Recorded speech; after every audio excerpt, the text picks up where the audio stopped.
suuban mahadir oo ah inan sheegatay inay tahay madaxweynaha dowlad goboleedka Jubbaland oo shir jaraa'id ku qabatay magaalada caasimadda Muqdisho ayaa waxay carabka ku dhufatay in dhibaatooyin iyo tacadiyo ay ka mid tahay jirdil ay kala kulantay hay'adaha amniga iyo dowladda uu majraha u hayo madaxweyne Maxamed Cabdullaahi Maxamed Farmaajo isla markaana xilligaani ay sheegtay in xabsi guri ay ku tahay magaalada Muqdisho. bismillaahi raxmaani raxiim assalaamu calaykum waraxmatullaahi wabarakaatu dhammaan ummadda Soomaaliyeed meel kasta joogto waa in salaamaya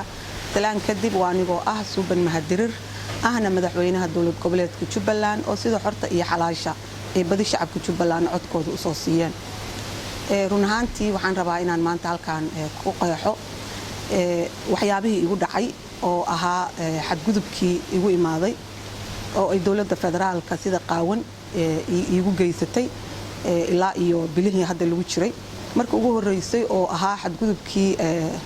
qaawanaa oo la ii geystay oo ka dhacay hotel Dikaal run ahaantii mar badan waa sheegay mar badanna waa qeexay balse waxaan rabaa inaan si sax maanta u xaqiijiyo run ahaantii dowladda federaalka markay qolkayga u soo direysay booliska iyo nabad sugidda wax haba yaraatee warqad ah oo ahaa in la ii imaado oo qolkayga la igu soo galo oo maxkamad soo jirtay ma jirto waxaa loogu soo xadgudbay qolkaygii in la iigu soo galo jiifka anigoo qubaysanaya oo musqusha ku jira halkaa markii la yiri ka soo bax oo la bise la yiri run ahaantii maadaama aan caradii badnayd iyo maadaama aan xadgudubka intaa leeg u jeedo aana intaa ka codsanaya ay tahay wareer ma wadataan ruqsad ah inaad qolkayga soo gashaan ilaa ma dambiila ah waxa aan geysto oo intaa leeg anoo la shoogsan caradii badnayd iyo anoo tabar yara oo waayahaas dhanba cunada in layga goosto ay go'aansadeen hotelka iyadoo la soo maray sideedana hotelka intaas oo qarash la eg waxaan u bixinayay waxay ahayd security reason iyo maxaa la dhahaa inaan helo maxaa la dhahaa nasashada aan labadiina ma helin alashan nabadgelyadiina kuma helin hotelka nasashadii aan u imidno ma helin maxaa yeelay intaas boolis iyo xadgudub in layga bajiyo ah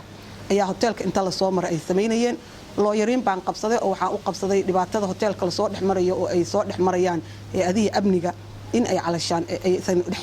maadaama ajaanib ay yihiin milka ay ku dhex milmaayaan dowladda ay joojiyaan qoraalkii aan u qoray oo ay u qortay labadii looyar oo aan qabsaday run ahaantii yaabkii jira waxay tahay labadaydii looyar baa xataa dowladdii musuqmaasuqday oo jidka bannaanka laga kaxaystay waxaasoo dhan oo igu dhacaya run ahaantii waxaan islahaa ilaa xadkaan dhici karta in qolkayga la soo galo oo musqushayda la foofuro ayadoon ruqsad la wadin ma dhici karto laakiin way dhacday qolkii waan suuxay oo waxaan ku suuxay caradii badnayd ayaa iga suuxisay wax la kala jeclaa ma jirto waa la ikaxeeyay maxkamad been ahaa lay saaray kadibna waxaa maxkamaddii inay been tahay soo cadeeyey oo markii gudoomiyihii racfaanka aan abiilka qabsanay waxaa soo cadaatay inaan magacaygaba maxkamadda oolin wax warqad ah ilaa haddeertaan wax warqad ah oo looyarintaydii ay arkeen labadii looyar oo la kaxaystayna waxay soo imaadeen maxkamadda ayagoo rabay wixii dhan inay qariyaan maalinkii maxkamadda la keenay run ahaantii sheekadan markaan ka sheekaynayo waxay labalaba ku tahay calashaan waxay yaxyax ku tahay oo ay ummadda Soomaaliyeed in ay cadaaladiisa loo sharcigii iyo maxkamadii insaa loogu dhex jiro oo sidii la doono laga sameyn karo laakiin waxaan u mahad celinayaa oo aan calashaan ay maxkamadii i tustay inay cadaaladii shaqaynayso in yarba ka shaqaysay markay soo cadaatay inuusan magacayga oolin waxaan islahaa maadaama aan arrimo siyaasadeed la ii dhibaataynayo inaan hilmaamo wixii dhacay oonan ku mashquulin waxa dhacay oo aan ku mashquulo bulshada Jubbaland shacabkeeda waxa aan u qabanayay oo ahayd masiirkoodii ay ii soo dhiibteen waxaan ku mashquulay Axmed oo markaas Axmedow ay dowladda ugu yeeratay inay shirki ka socday Muqdisho oo dowlad goboleedyada dowladda ahaa waanigii banaanka seexday oo inta ku muujinayay inay shacabka in la dhageysto ay tahay laakiin waxa ayaan darro ah dowladda markay taa aragtay inay siday doonto dadka inta ka yeesha aan wax isweydiina dhacaynin haddana mar labaad aniga oo ka dhoofay magaalada Muqdisho ee una socday magaalada Garbaharey airportka aadan cadde in la igu dhex maxaa la dhahaa la ii diiday inaan diyaarad raaco markii aan fadhiisto iraaday waxaan say ku dhacday iyo sababta ay saa u dhacaysa maxay tahay in jirdil la igu dhex geystay airportka shacabkii banaanka joogayna la yiri qofka duubi kara ama clip ka qaadi kara oo picture ka qaadi kara inuusan jirin run ahaantii waxa ayaan daraa inaan ku qaylinayo oo lahaa war picture iga qaada shacabkii meesha wada joogay dhan inaan lahaa waa idin baryayaa picture iga qaada iyadoo halkaasi xanuunka ugu badan oo mar walba aan hadda soo xasuustana waxay tahay askari Soomaaliyeed oo boolis ah inuu farajirjir inta ii baaciyay iska daa wixii kale igu dhacay oo jirkayga ii geystay laakiin farajirjir inta ii baaciyay inuu yiri na dawladii baa dambi ka gashay dawladii baa qaati billahi ka taagan run ahaantii mar kasta waa idan qisaa hadda oo waxaan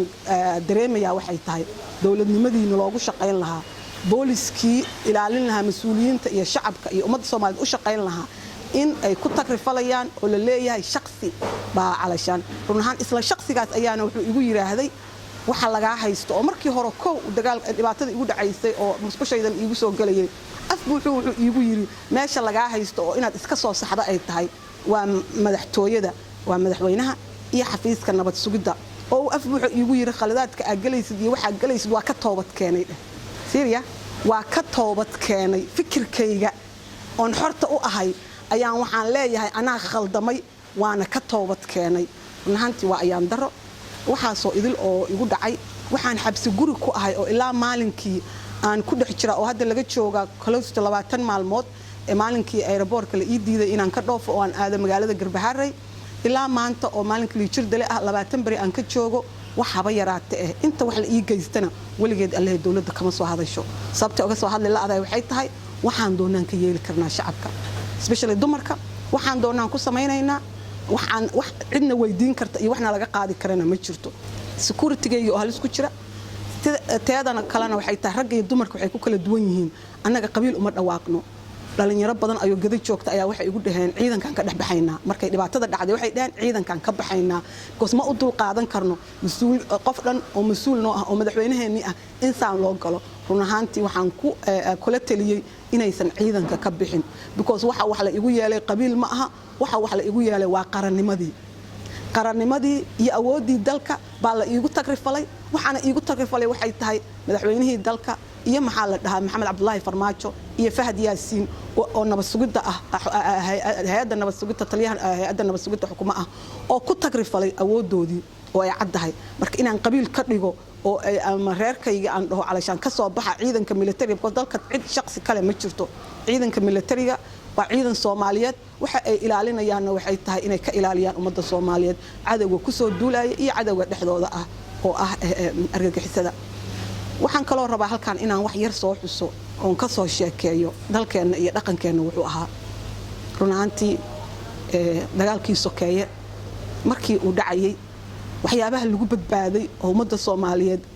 wanaaga iyo calashaan aysan dhibaato u badan u dhicin waxay tahay dhaqankeena wanaagsan oo qurxan waxa dumarka protect gareynay waxa dadka danyarta protect gareynay waxa ay dhaqankeena wanaagsan oo ah annaga markii aan xamar qaxa dhacay oo xamarna looga kala cararay waxa run ahaantii dhacday Allah u naxariistay markasta oo soo xasuustana ay jiracay waxa jabtaa nin la oran jiray Malabow oo daris ahayn ayaa wuxuu isku taxaluujiyay inaysan wax nagu dhici kara aysan jirin calimada madaxweynaha maanta iyo cid walba Cabdiqaasim Cabdullaahi Cadow qof walba oo mas'uul ahaa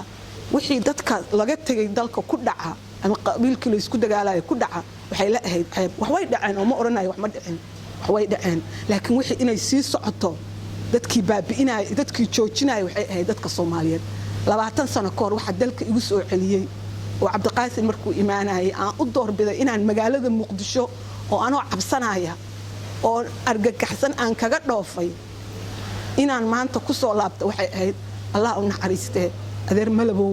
wanaaga uu itusay asagoo naga ahaa qabiil kale haddana sida uu noo protect gareynay iyo sida uu nooga warqabay inuu dalkeena calashan si kastoo la isku dagaalo ama si kastoo la yahay uu dhaqankeena ka adag yahay midnimadana uu sameeyo 2000 ayaa waxaan ku soo laabtay magaalada Muqdisho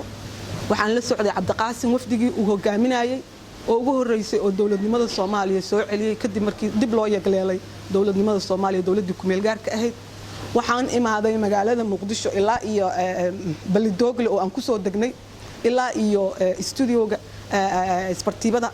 run ahaantii shacabkii halka maray oo caleemaha lulayay run ahaan shacabkaas tirada badan oo isku soo baxay raggii meesha joogay oo ani kaliya aan gabar ka ahaa haween kaliya ka ahaa wuxuu nin walba isku taxaluujinayay gabadhaas wafdiga ka tirsan yay wax gaarin ma xasuustaa madaxweyne Cabdiqaasim oo ku haya war gabadha xasan abshir iyo cali qaliif oo midba gacanta allah u naxariistay igu dhaga oo anaga ilaalinayna yiri waxaan xasuustaa raggii kale meesha joogay oo qaarkood ka haray baabuurtoodii ka haray si ay aniga ii protect gareeyaan anigoo haween ah dhaqankaas oo ah in Soomaalida haweenka la protect gareeyo waxaa moodaa inuu soo baaba'ayay ama soo yaraanayay dawladda Sheekh Shariif oo maxaakiimta ahayd wali dhaqanka waa jiray dawladda Cabdullaahi Yuusuf wali dhaqankii waa jiray oo in haweenka la protect gareeyo waxaan xasuustaa Cabdullaahi Yuusuf hadduu qof haweena arko kunahaan ma fadhiyi jirin wuxuuna aaminsanaa waxa loo shaqeynaya dalkani inay yihiin dadka danyarta ah iyo dadka aashan laga tira badan yahay iyo dadka maxaa la dhahaa nugul dhibaatada wuxuu oran jiray qof haweena markay soo gasho warseed u fadhidaan qof haweeno hooyo ah ama gabar Soomaaliyeed baa soo gashay runaantii intaasoo idil waxay ugu beeri jirtay inaan dhaqan fiican leenahay waligay Allahay ma aaminin in dumarka la takooro dawladda Sheekh Shariif oo maxaakiimta ahayd oo aan islahayn dumarkay calashan takoori doonta runaantii wali waxaan ka aragnay inay dumarka dhaqankii Soomaaliyeed oo fiicnaa oo wanaagsanaa oo wali shaqaynayo dawladdii Xasan Sheekh oo dhibaato la iigu soo geystay wali waxaa shaqaynaysay laakiin dawladda uu madaxweyne Maxamed Cabdullaahi Farmaajo madaxweynaha ka yahay runaantii waxaa badatay kufsigii baa batay xadgudubka haweenka lagu hayo ayaa badatay dhibaatada inta naloo geysto jirdilka inta naloo geysto laga aamusayo oo inaan nothing nahay ayaa badatay madaxweyne Maxamed Cabdullaahi Farmaajo oo ah qof Western ku soo noolaa intaas oo sano ku soo dhaqmay adduunka soo arkay kala dambeynta iyo sharciga wuxuu yahay haddana ogolaaday asagii raali ka ah lagu leeyahay asagay ka imaatay waa ayaan daro waxaan xabsi ku ahay hoteelka aan magaalada Xamar ka deganahay waxa xabsi iga dhigay ku tagrifalka ay dawladda ku tagrifalayso awoodeeda waxaan ummadda Soomaaliyeed leeyahay waxaan way badatay dumar haddaan nahay dalka waa leenahay magaalada Balad Xaawo ayaan waxaan u istaagay aniga markaa arkay dhibaatada haysata shacabka Balad Xaawo waa anoo madaxweynahoodii waa iska soo tagi karay laakiin dhibaatada hooyooyinka haysata dadka deegaanka jooga haysata ayaan waxaan u istaagay oo aan door biday inaan inta tago xaqiiqda soo darso oo ciidanka Kenya oo ku tagrifalaya maxaa la dhahaa AMISOM maadaama ay magaceedu ku joogaan diyaarado ku soo weeraraya ayaan waxaan is shacabka Soomaaliyeed oo waxaan la siyaasadeynayo ka turjin suubanay oo tag personally madaxweynaha dadkii halka joogay oo ahaa maamulkii Jubbaland wuxuu faray sida war igu soo gaartay wuxuu faray inaanan la ilaalin inaanan la iga warhayn waxaan u shaqeynayna waa dalka iyo dadka waxaan wacyi gelinayo waa siyaasiyiinta mucaaradka oo aan leeyahay dalkiina weeye si kasta oo dawladda ugu tagrifashay awoodda waxa Balad Xaawo ka socda ma ahan wax maxaa la dhahaa dawladda gaar u leedahay waa dhammaan ummadda Soomaaliyeed in xadgudub lagu xadgudbayo oo dal kale una soo weeraray madaxweynihii dalkana wuxuu leeyahay qofkii dhameed oo riskiga qaadatay oo nafteeda halista gelisay yaan la ilaalinin waxa soo idil baan waxaan u qarsaday inaan midnimada iyo wanaaga aan dalka ka rabo inuu dhaco laakiin enough waxa iga soo gaaray magaalada Xamar oo ay dawladda federaalka igu sameynayso oo uu madaxweynihii dalka iyo hay'adii nabad sugidda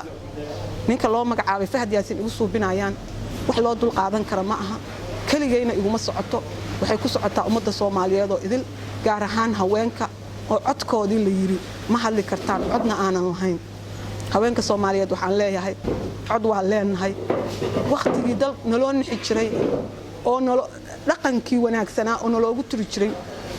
oo na protect gareyn jiray maanta waa soo dhamaaday dhaqan waxaa soo baxay ah inaan waxaan nahay aysan jirin kadibna nala caayo dawladdeennii ayaa awoodii waxay samaynaysaa intay na disho wax walba nagu suubiso ayay haddana nacaayaysaa caay iyo maxaa la dhahaa propaganda banaanka noo dhigaysaa taasoo kale haddaan yeelno gabdhaheenna ayay dhibaato ku tahay gabdhaha soo koraaya dalka baan waxaan tusaynaa in dalka laga leeyahay dalkana lagama leh waxaan inta ku bogaadinayaa ummadda Soomaaliyeed aan leeyahay waxaan raadinayna waxay tahay sharciga inuu sareeyo uusan shaqsiga sareynin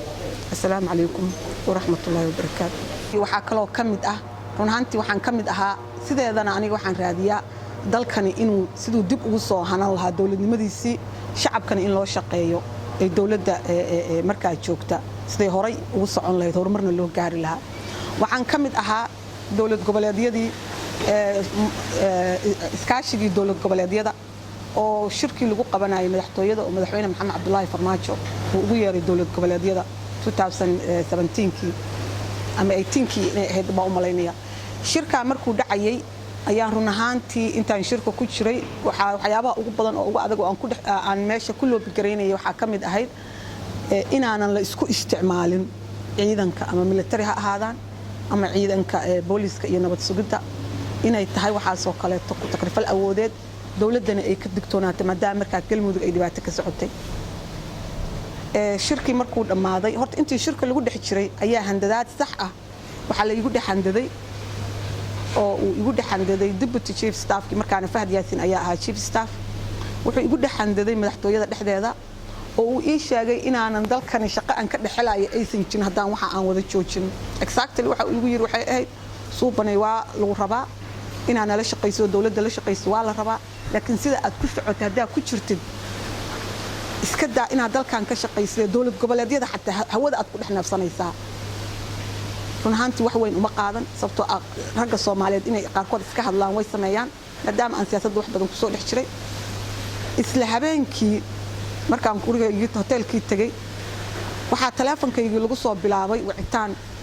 la ii dhaaranayo la ileeyahay waxaa tahay qof dhibaato wada hadaadan waxa aa wada joojin iyo kibirka aadan joojinin waa lagu dilayaa habeenkii taleefanka waa iska xiray subaxii waagu markuu bariyay oo aan soo kacay waxaa bilaabatay taleefankii sidii uu haddana u soo dhaco ilaa iyo habeenkii laga gaarayay more than 100 goor waa la soo wacay oo dhowr qof oo aan ku tilmaamay ilaa 20 qof ilaa 30 qof aan u dhaxaysiiyo oo kala gadisan iyo nabaro kala gadisan ayaa la igu soo wacayay markhaatiyaal ayaa taleefanka gabdho badan oo ila joogay oo asxaabnahay qaarna walaalanahay ayaa taleefanka qabanayay intaasna waxaa la igu hanjabayay waxay ahayd in la dilayo shabaabna ma ahayn waxa la igala hadlayo waxay ahayd dawladda waxa aan ka wado dawladda way gaartay madaxweynaha hadalka way gaartay run ahaan markii wixii la baarayna madaxtooyada ayay ku tilmaamatay oo qof nala hadlay wuxuuna yiri taleefankaagii baa la qaybinayaa lacagna lagu darayaa taleefankaagii baa la qaybinayaa lacagna lagu darayaa hadda adiga lacagna siiso waa ka joojinaynaa waxa aan kugu wadno sas badan oo ka imaaday familkayga iyo asxaabtaydii waxa la aan go'aansanay maadaama dawladdu ay waxaan waxba ka qabanaynin inaan dalka ka baxo dalka ayaan ka baxay 1 year markaa maqnaa ilmahayga ayaan waxaan ballan ka soo qaaday inaanan soonaha aan joogo oo green zone-ka ah aanan ka bixin wixii dalka aan u qaban karana aan u qabto waxaasoo wax igu dhacaya dawladda waxay door biday inay aniga inaan khaldanahay cadayso in steed wixii la sixi lahaa oo xadgudubka la ii geystay la sixi lahaa dawladda waxay door biday markasta inaan qof dumar ah hadaa ahay aanan xuquuq lahayn haddaan dumar nahay xuquuq ma lihin haddaan dumar nahay madaxweyne cabdullaahi farmaajo dawladda uu madaxweynaha u yahay waxay xaqiijisay inaanan xuquuq lahayn waana ayaan daro dalkani waxa u soo dhabar adeegay oo meesha maanta uu maraayo gaarsiiyay waa haween dhaqaalaha hadii la dhaw waxa meesha uu maraayo gaarsiiyay waa haween waxa inta dhimanaya oo wax walba u istaagsan waa haween dalkiiba waxaana loo cadeeyay inaanan rag la lahayn madaxweyne maxamed cabdullaahi farmaajo wuxuu cadeeyay inaan hadaa haweenahay haddaan hadalnana aan nahay wax kasta oo khaldan oo lagu tilmaami karo lagu tilmaamo وانا ايام درو السلام عليكم ورحمه الله وبركاته مرة راشد عبد القادر حسن برو مقدشو.